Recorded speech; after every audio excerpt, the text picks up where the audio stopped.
daughter more viciously attacked and raped in the America, would you work around that child? Yeah. I believe that life begins at conception. And when you believe that, you do everything you can to make sure that every child gets to live a full life. And so what you do inside your own family and the dynamics inside your family are unique for each of us and different for each of us. But I would work really, really hard to make sure that we did the right thing. The right thing, in my view, would be not to have my daughter have an abortion. Yeah. My son runs a shop in San Diego, and to the point about healthcare, he just got about 4 or 5 people applying for a couple openings.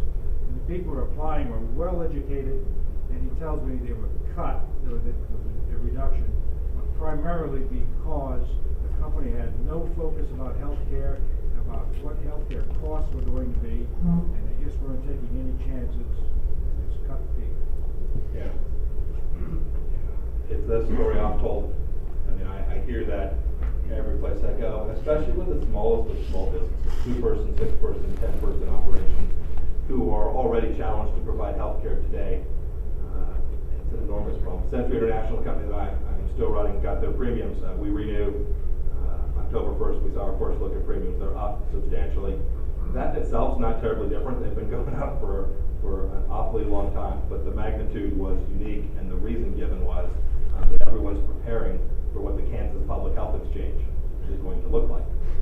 And the best wisdom I have is that companies like Century will have an enormous financial incentive to get rid of our healthcare plans and allow our employees to participate in the Public Health Exchange.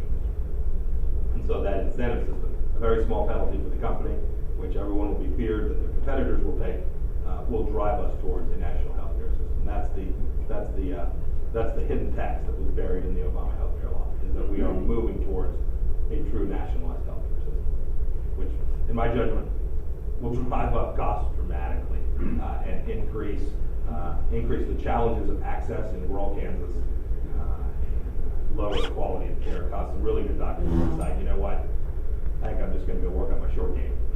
And I say that kiddingly. I mean, I think we'll see lots of folks decide that to run my medical business no longer makes sense.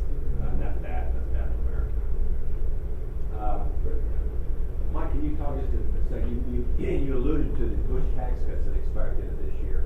Can you give tell us a little bit about that, what that is, what that means? Because I think a lot of people don't understand exactly what's going on. So there's at least two very significant places that will impact a lot of folks in this room. The first is marginal tax rates for entities with a certain income threshold. I've seen what the statute says. When you dig down deeper, I think it actually brings it down to a much lower income level.